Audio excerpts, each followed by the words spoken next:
Hello everyone, welcome to KV learning hub. बच्चों, आज हम शुरू करेंगे 5वीं कक्षा हिंदी की न्यू एनसीईआरटी बीणा के तीसरे पार्ट चांद का कुर्ता के क्वेश्चन आंसर। इसके फर्स्ट पार्ट में हमने पार्ट को अच्छे से समझा और उसके नए शब्द देखिए और थोड़े से क्वेश्चन आंसर कवर किए थे हमने। जो बचे हुए क्वेश्चन आंसर हैं वो हम इसके पार्ट सेकंड में यहाँ पर कवर करने वाले हैं। तो चलिए शुरू करते हैं।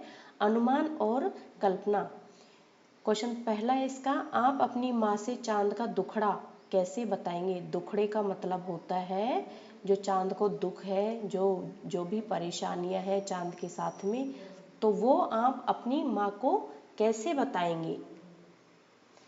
तो देखिए यहाँ पर इसका आंसर होगा, मैं अपनी माँ से कहूँगा या कहूँगी कि चांद को बहुत ठंड लग रही है, उसके हाथ पांव जम रहे हैं तेज ठंड से, हाथ पांव जम रहे हैं और वह ठंड से कांप रहा है। तो इस तरीके से आप अपनी माँ से चांद का दुखड़ा बता सकते हैं।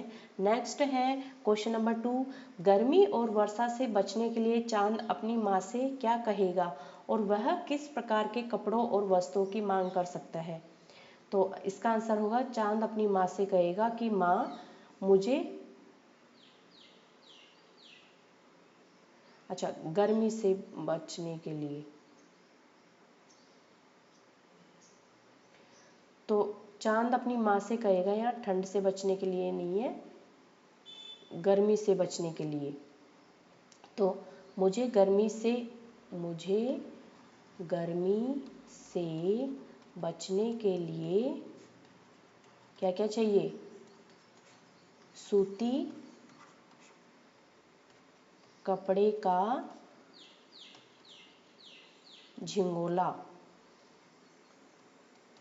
झिंगोला या फिर कुर्ता चाहिए, ऐसा चांद अपनी माँ से कहेगा। और वर्षा से बचने के लिए कहेगा कि मुझे छाता और रेनकोट चाहिए। तो ये इस तरीके से इसका आंसर हो जाएगा। नेक्स्ट देखिए क्वेश्चन नंबर 3, चांद ने माँ से कुर्ता किराए पर लाने के लिए क्यों कहा होगा। तो इसका आंसर होगा, चांद ने माँ से ठंड से बचने के लिए गरम ऊनी कुर्ता किराए पर लाने के लिए कहा होगा, ताकि वह सर्दी में आराम से रह सके और उसको ठंड नहीं लगे। क्वेश्चन नंबर 4, यदि माँ ने चांद का कुर्ता सिलवा दिया होता तो क्या होता। इसका आंसर होगा, यदि माँ ने चांद का कुर्ता सिलवा दिया होता तो चांद को ठंड नहीं लगती और वह सर्दी में भी सुरक्षित महसूस करता और उसे अच्छा लगता, आरामदायक महसूस होता। नेक्स्ट है भाषा की बात। सरसर चलती हवा रात भर जाड़े से मरता हूँ, कविता की इस पंक्ति में भर शब्द का प्रयोग किया गया है। अब आप भर की सहायता से 5 वाक्य अपने लेखन पुस्तिका में लिखेंगे। जैसे पानी गिलास से, ये से आएगा यहाँ पर, पानी गिलास से भरा है, उसने दिन भर पढ़ाई की आदि। तो इस तरीके से हो जाएगा। तो यहाँ पर इसके वाक्य देख लेते हैं हम। वह पूरे दिन भर खेलता रहा। दूसरा हो जाएगा, पानी बाल्टी से भर गई है, यानी कि भर शब्द का यूज करना है बस। पूरे दिन भर खेलता है, उसमें भर शब्द यहाँ पर है। पानी बाल्टी से भर गई है तो भर शब्द भी इसमें यूज किया गया है। नेक्स्ट है 3, दुकान में ग्राहक भर आए हैं, घर खुशियों से भर गया है, बैग किताबों से भर गया है। इसके अलावा आप अपने वाक्य भी बना सकते हैं भर शब्द का यूज करते हुए। नेक्स्ट है इसी का क्वेश्चन नंबर 2, नीचे दिए गए वाक्यों को ध्यान से पढ़िए। क, ठिठुर कर किसी तरह यात्रा पूरी करता हूँ। ख, ठिठुर कर किसी तरह यात्रा पूरी करता हूँ। अपनी बात पर बल देने के लिए हम इस प्रकार के कुछ शब्दों का प्रयोग 2 बार करते हैं। जैसे ठिठुर कर यहाँ 1 बार ही आया है और यहाँ ठिठुर कर इस तरीके से 2 बार आया है। जैसे जल्दी चलो, अब यहाँ पर भी यही कहे कि अपनी बात पर बल देने के लिए इस प्रकार के जो कुछ शब्द होते हैं उनका प्रयोग 2 बार करते हैं। जैसे जल्दी चलो और जल्दी जल्दी चलो। अब आप ऐसे ही 5 वाक्य अपनी लेखन पुस्तिका में आपको लिखना है। तो वाक्य हो जाएंगे हमारे, दौड़ो दौड़ो ट्रेन छूट जाएगी। धीरे धीरे बोलो, बच्चा सो रहा है। रुक रुक कर बारिश हो रही है, सोच समझकर जवाब दो, हंस हंस कर बातें कर रही थी। तो इस तरीके से ये वाक्य हो जाएंगे हमारे। आप अपने दूसरे वाक्य भी बना सकते हो यहाँ पर। नेक्स्ट है क्वेश्चन नंबर 3, जो हम बुक में ही देखने वाले हैं।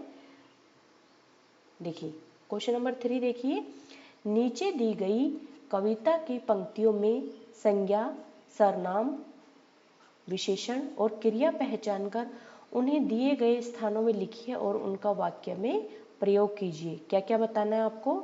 संज्ञा, सर्वनाम, विशेषण और क्रिया। अब संज्ञा किसे कहते हैं? जो भी नाम वाले शब्द होते हैं वो सारे संज्ञा होते हैं। सर्वनाम जो संज्ञा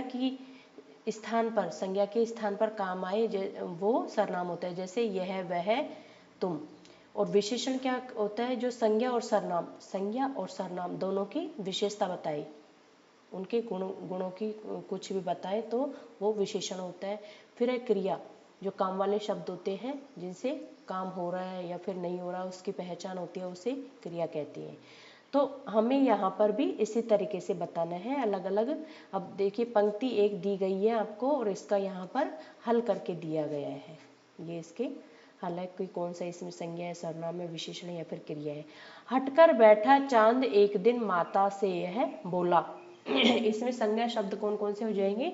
हठ यानी कि जिद, और चांद, दिन और माता, ये सारे नाम वाले शब्द हैं, ये संज्ञा हो जाएंगे। सर्वनाम यह जो संज्ञा के स्थान पर काम आए वह सर्वनाम होता है। तो यहाँ पर यह आया है, ये चांद के स्थान पर काम आया है यहाँ पर, इसलिए यह सर्वनाम हो गया। विशेषण फिर एक आया है यहाँ पर, ये देखिए एक, दिन की विशेषता बता रहा है कि दिन कितना है? 1 है। और क्रिया कर बैठा बोला, इससे पता चल रहा है कि काम हो रहा है। अब इसी तरीके से आपको यहाँ पर दिए गए हैं 3 वाक्य, इनको आपको संज्ञा, सर्वनाम, विशेषण, क्रिया इनकी बतानी है। तो पहला है इनमें दूसरा नंबर का, आसमान का सफर और यह मौसम है जाड़े का। तो इसमें क्या हो जाएगी संज्ञा? एक तो ये आसमान, इसमें लिखेंगे आसमान, और मौसम दूसरी संज्ञा क्या हो जाएगी? मौसम और जाड़ा, ये सब यहाँ पर संज्ञा है। यह क्या हो जाएगा? सर्वनाम, विशेषण कुछ है नहीं इसमें, और संज्ञा हो जाएगी, क्रिया हो जाएगी सफर करना, ये यहाँ पर क्रिया हो जाएगी। फिर है सिलवा दो माँ मुझे उनका मोटा एक झिंगोला। इसमें माँ, ऊन और ये झिंगोला, ये सब क्या हो जाएंगे? यहाँ पर संज्ञा हो जाएगी। सर्वनाम हो जाएगा मुझे, मोटा और एक यहाँ पर विशेषण हो जाएंगे, और सिलवा दो क्या हो जाएगी? क्रिया। ठिठुर ठिठुर कर किसी तरह यात्रा पूरी करता हूँ। तो जो यात्रा शब्द है ये हो जाएगी संज्ञा, सर्वनाम इसमें है नहीं, किसी विशेषण हो जाएगा यहाँ पर, और पूरी करता हूँ। इस तरीके से ये यहाँ पर हो जाएंगे इसके आंसर। नेक्स्ट है फिर चांद का झिंगोला। मान लीजिए कि चांद झिंगोले के लिए माँ कपड़े के दुकानदार और दर्जी से संवाद करता है। बातचीत के कुछ अंश नीचे दिए गए हैं, आप इन्हें आगे बढ़ाइए। आप संवाद अपनी मातृभाषा में भी लिख सकते हैं। मातृभाषा यानी कि घर की जो बोलचाल की भाषा है आपकी, आप उसमें भी लिख सकते हैं। चांद और माँ का संवाद। चांद कह रहा है कि माँ मुझे बहुत ठंड लगती है, मेरे लिए एक मोटा झिंगोला सिलवा दो। माँ कहती है कि तुझे सच में ठंड सताती होगी, लेकिन एक समस्या है।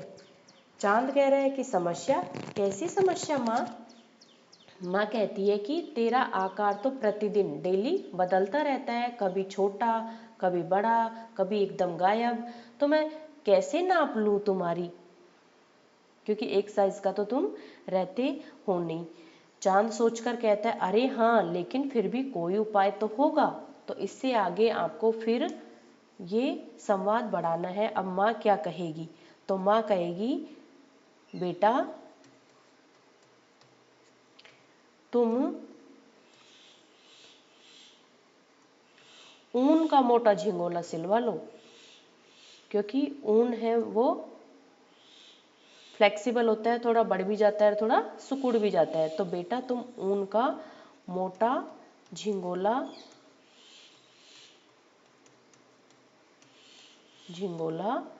सिलवा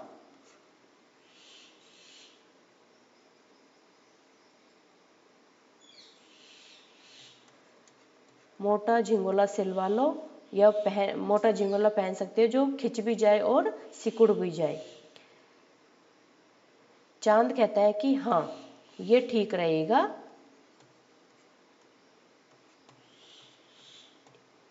यह ठीक रहेगा, और आप मेरे लिए ऐसा झिंगोला सिलवा दो।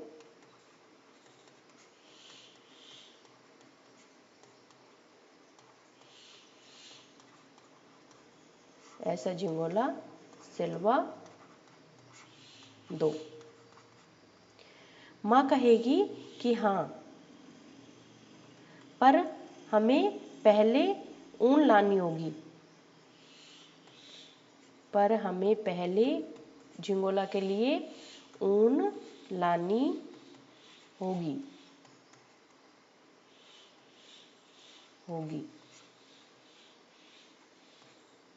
चांद कहता है कि ठीक है, मैं आपके साथ बाजार चलूँगा, आपके साथ बाजार चलूँगा। चांद अपनी माँ से कहता है। तो ये चांद और उसके माँ का संवाद हो गया। फिर है चांद और कपड़े का दुकानदार। चांद कह रहा है दुकानदार जी मुझे एक गरम कपड़ा चाहिए जिससे मेरी सर्दी दूर हो जाए। दुकानदार अवश्य, कितने मीटर चाहिए? चांद यही तो समस्या है, मैं कभी छोटा होता हूँ कभी बड़ा, आप ही बताइए कितने मीटर लूँ? दुकानदार हंसकर कहता है कि अरे छोटू चांद, जब आपका नाप ही तय नहीं तो कपड़ा कैसे दूँ, पहले नाप तो तय करके आओ। अब आगे चांद क्या कहता है कि ठीक है मैं नाप लेकर आता हूँ। ठीक है मैं नाप लेकर आता हूँ। ये चांद कह रहा है कि मैं नाप लेकर आता हूँ, लेकिन क्या आपके पास गरम कपड़ा है? आपके पास गरम ऊनी कपड़ा है? गरम ऊनी कपड़ा है? फिर दुकानदार कहता है कि हाँ हमारे पास ऊनी कपड़े हैं, ऊनी कपड़ा है। चांद कहता है आगे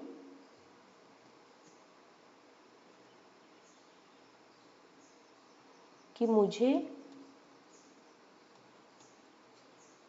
ऊनी कपड़ा दिखाइए, अगर पसंद आता है तो मैं उसे खरीद लूँगा, इसलिए मुझे आप ऊनी कपड़ा दिखाइए जो मोटा हो और जो ठंड से बचाए।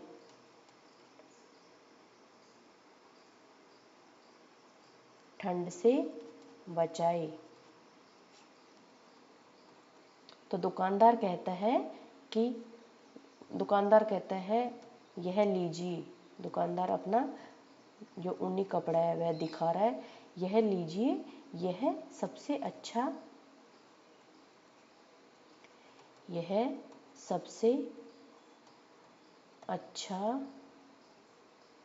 ऊनी कपड़ा है। चांद कहता है फिर ठीक है, बढ़िया है, अच्छा है। मैं नाप लेकर आपसे यह कपड़ा ले जाऊंगा। यह कपड़ा ले जाऊंगा। तो इस तरीके से चांद और दुकानदार का संवाद हो गया है। अब चांद पहुंचता है दर्जी के पास, तो चांद और दर्जी का संवाद यहाँ पर देखेंगे हम। चांद कहता है, दर्जी जी मेरे लिए कुर्ता सिल दीजिए। दर्जी, बिल्कुल, लेकिन पहले नाप तो दो। चांद, यही तो समस्या है, कभी मैं छोटा कभी बड़ा हो जाता हूँ। दर्जी हंसते हुए कहता है, तो फिर ऐसा करो, प्रतिदिन मेरे पास आओ और मैं प्रत्येक दिन तुम्हारे नाप का नया कुर्ता सिल दूंगा। चांद प्रसन्न होते हुए कहता है, खुश होते हुए, फिर तो मुझे प्रतिदिन नए कपड़े मिलेंगे, लेकिन माँ मानेंगी नहीं।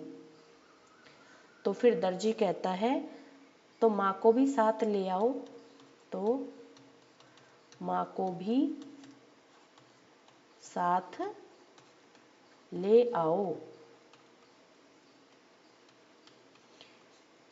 माँ को भी साथ ले आओ। चांद कहता है कि क्या कोई दूसरा उपाय नहीं है? क्या कोई दूसरा उपाय नहीं है?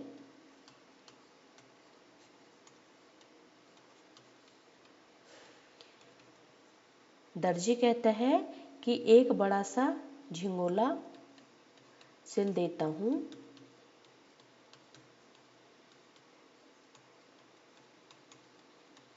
एक बड़ा सा झिंगोला सिल देता हूँ,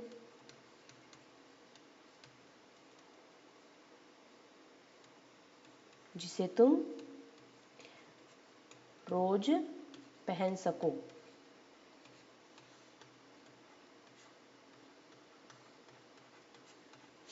फिर चांद कहता है कि ठीक है,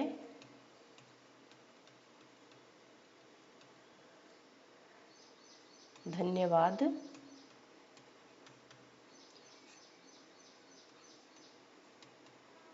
आपने तो मेरी समस्या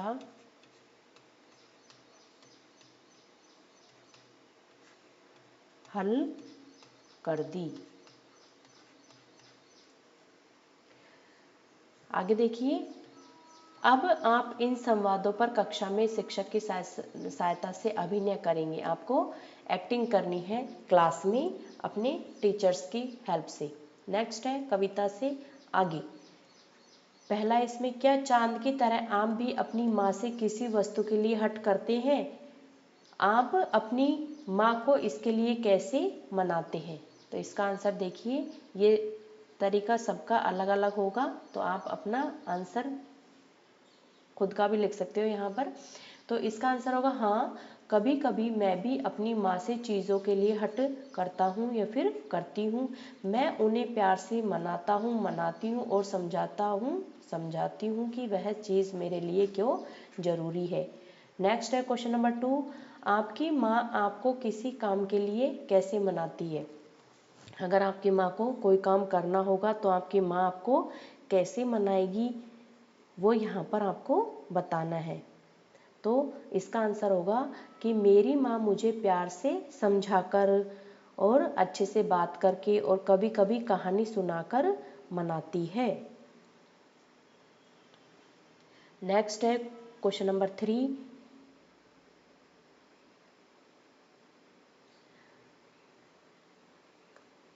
गर्मी, सर्दी या वर्षा से बचने के लिए आपकी माँ आपको क्या कहती अथवा क्या क्या करती है? इसका आंसर होगा, गर्मी में हल्के कपड़े पहनने को कहती है और सर्दी में गर्म कपड़े देती है और बारिश में छाता या रेनकोट पहनने को कहती है। नेक्स्ट है, सोचिए, समझिए और बताइए। इसका प्रश्न पहला है, कविता में चांद अपनी माँ से बातें कर रहा है। मान लीजिए कि चांद बोल नहीं सकता, अब वह अपनी माँ को अपनी बात कैसे बताएगा? इसका आंसर होगा, चांद अपनी माँ को इशारों में बताएगा, जैसे ठंड से कांप कर दिखाना। हाथ जोड़ना या अपने कपड़ों की ओर इशारा करना। क्वेश्चन नंबर 2 है इसका, मान लीजिए कि चांद का एक मित्र है जो देख नहीं सकता। चांद उसे अपने बदलते हुए आकार के बारे में कैसे समझाएगा? इसका आंसर होगा, चांद का मित्र हाथ से गोल आकार बनाएगा, फिर धीरे धीरे उसे छोटा बड़ा करके चांद का जो मित्र है वो चांद अपने हाथ से गोल आकार बनाएगा, फिर धीरे धीरे उसे छोटा बड़ा करके बदलते आकार को महसूस करवाएगा अपने मित्र को। नेक्स्ट है,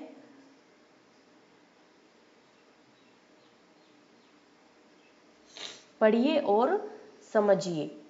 चांद के लिए कुर्ता सिलना एक कठिन कार्य है, इसलिए चांद की मां ने उसका कुर्ता सिलवाने के लिए एक विज्ञापन प्रकाशित किया है। इसे पढ़िए और इसका प्रचार प्रसार कर चांद की मां की सहायता कीजिए। अब विज्ञापन देख लीजिए क्या है। विज्ञापन है, चांद की मां की विशेष घोषणा, क्या आप है सबसे कुशल दर्जी? क्या आप सिल सकते हैं ऐसा कुर्ता जो प्रतिदिन बदलते आकार में भी फिट आए? समस्या है, मेरा बेटा चांद कभी 1 अंगुल भर छोटा तो कभी 1 फुट मोटा हो जाता है। उसके लिए एक ऐसा कुर्ता चाहिए जो हर दिन उसके शरीर में फिट बैठ सके। आवश्यकता है ऐसा कुर्ता जो अपने आप छोटा बड़ा हो सके, ऊन का मोटा झिंगोला ताकि ठंड से बच सके।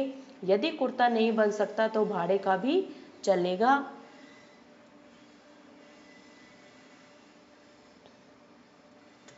पुरस्कार क्या मिलने वाला है? जो भी दर्जी इस अद्भुत कुर्ते को सिलने में सफल होगा उसे मिलेगा विशेष पुरस्कार। स्थान है चांद की मां का घर।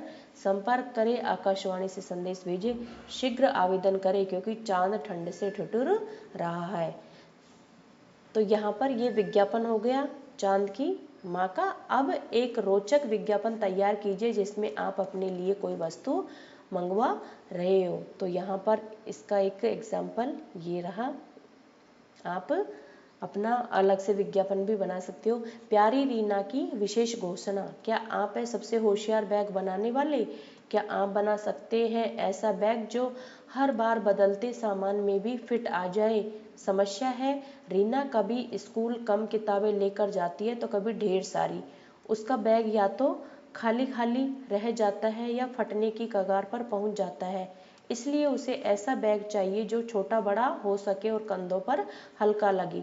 आवश्यकता है बैग जो अपने आप छोटा बड़ा हो सके, मजबूत और हल्का कपड़ा, पानी से बचाव करने वाला कवर।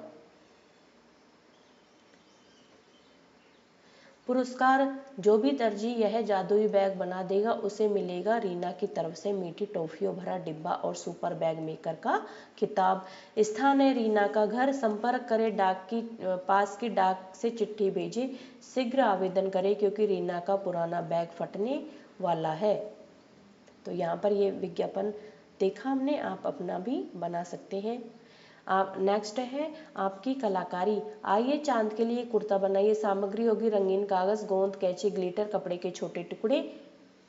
बनाने की विधि होगी, चांद का एक बड़ा चित्र बनाइए। अब अलग अलग रंगीन कागज या कपड़े के टुकड़ों से चांद के लिए सुंदर कुर्ता तैयार कीजिए। ग्लिटर सितारों की आकृति से उसे सजाइए और अब तैयार कुर्ते को कक्षा में प्रदर्शित कीजिए। तो यहाँ हमारे चांद का जो कुर्ता है वो बनकर तैयार है। आप भी ऐसा बना सकते हो। नेक्स्ट, पुस्तकालय एवं अन्य स्रोत। पुस्तकालय में चांद, सूरज, तारे, आकाश आदि बहुत सी रोचक, मनोरंजक और ज्ञानवर्धक पुस्तकें अवश्य उपलब्ध होंगी।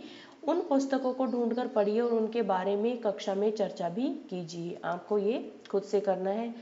अपने शिक्षक, पुस्तकालय प्रभारी मित्रों की सहायता से चांद और सूरज की बदलती स्थितियों की भी जानकारी प्राप्त कीजिए। यह भी पता लगाइए कि चंद्र ग्रहण और सूर्य ग्रहण कब कब और क्यों होते हैं। आप अपने माता पिता या अभिभावक से भी इसके बारे में बात कर सकते हैं। नेक्स्ट है बूझो तो जाने पहेलियाँ। तन है मेरा हरा भरा, रस से रहता सदा भरा, भीतर से हूँ मैं लाल, प्यास बुझाकर पूछूं हाल। तो इसका आंसर क्या हो जाएगा? तरबूज। उसका जो बाहरी आवरण है वो हरा भरा रहता है, अंदर से रस भरा होता है और लाल होता है अंदर से, और गर्मियों में आता है ये तो सबकी प्यास बुझाकर फिर उनका हाल चाल पूछता है। तो इसका आंसर हो जाएगा तरबूज। हम दोनों पक्के मित्र, करते रहते काम विचित्र, पांच पांच सेवक है साथ लेकिन करते कभी न बात। तो इसका हो जाएगा हमारा हाथ, जो हाथ का ये जो पंजा होता है, जो हथेलियाँ रहती है, ये देखिए ये जो पंजा रहता है, ये इसकी बात हो रही है कि हम दोनों पक्के मित्र हैं और कर ये दोनों हाथ पक्के मित्र हैं, दोनों काम साथ करते हैं, काम विचित्र करते हैं और पांच पांच सेवक है, जो ये उंगलियां हैं ये यहाँ पर इसके पांच सेवक हो गई, लेकिन कभी आपस में बात नहीं करते, तो हाथ का पंजा। नेक्स्ट है देखो, ये एक छोटी सी कविता दी गई है जो केवल पढ़ने के लिए है, इसे हम फटाफट पढ़ लेते हैं। जागो प्यारे, उठो लाल अब आंखें खोलो, पानी लाई हूँ मुंह धो लो, बीती रात कमल दल फूले, उनके ऊपर भोरे झूले, चिड़िया चहक उठी पेड़ों पर, बहने लगी हवा अति सुंदर, बहने लगी हवा अति सुंदर, नभ में न्यारी लाली छाई, धरती ने प्यारी छवि पाई, भोर हुआ सूरज उग आया, जल में पड़ी सुनहरी छाया, ऐसा सुंदर समय न खो, मेरे प्यारे अम्मत सो। जिसे लिखा है अयोध्या उपाध्याय हरिओम ने। तो यह यहाँ पर हमारी ये कविता छोटी सी थी जो केवल पढ़ने के लिए थी। तो इसी के साथ हमारा ये चैप्टर यहाँ पर समाप्त हुआ, कंप्लीट हुआ। उम्मीद है आपको ये चैप्टर अच्छे से समझ में आया होगा। अगर आपको वीडियो पसंद आए तो लाइक करें, चैनल को सब्सक्राइब करें, बेल आइकन को दबाना ना भूलें और इसे ज़्यादा से ज़्यादा अपने दोस्तों के साथ शेयर करें। Thanks for watching.